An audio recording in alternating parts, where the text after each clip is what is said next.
जन्माच्या वेळी ग्रहांची स्थिती खरंच तुमचं भविष्य ठरवते का? की हा फक्त भीती विकण्याचा व्यवसाय आहे? आज भारतात लाखो लोक कुंडली, साडेसाती, मंगळदोष यांच्या भीतीत जगतात. लग्न मोडतात, करिअरचे निर्णय बदलतात. लोक हजारो, लाखो रुपये उपायांवर खर्च करतात. पण एक साधा प्रश्न, जर ज्योतिष खरंच अचूक असेल, तर ते सायन टेस्टमध्ये पास का होत नाही?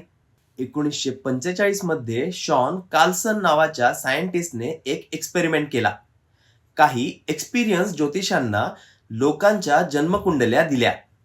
सोबत त्या लोकांची पर्सनॅलिटी रिपोर्ट्सही दिले. टास्क सिंपल होता. कोणती कुंडली कोणत्या व्यक्तीशी मॅच होते ते ओळखायचंय. जर ज्योतिष खरंच काम करत असेल तर ज्योतिषांनी इझिली करेक्ट मॅच सांगायला हवं होतं. पण रिझल्ट फक्त 33% ॲक्युरसी. म्हणजे आपण ABCD करून निवडतो तसं.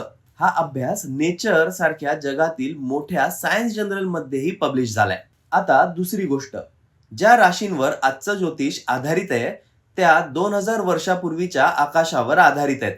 पृथ्वीचा अक्षाचा हलका झुकाव बदलत राहतो. यालाच म्हणतात ॲक्च्युअल प्रिसिजन. म्हणजे आज तुम्ही ज्याला मेष राशी समजता, प्रत्यक्ष आकाशात ती रास वेगळीच असू शकते. आता येऊया मंगळ दोषवर.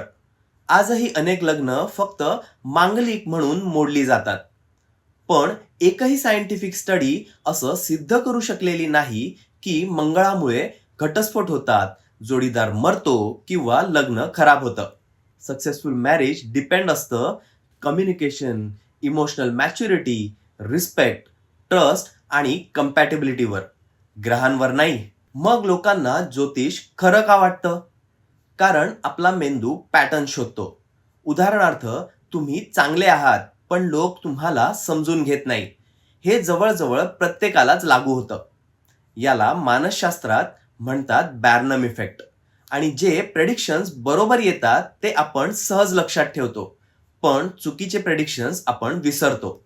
याला म्हणतात कन्फर्मेशन बायस.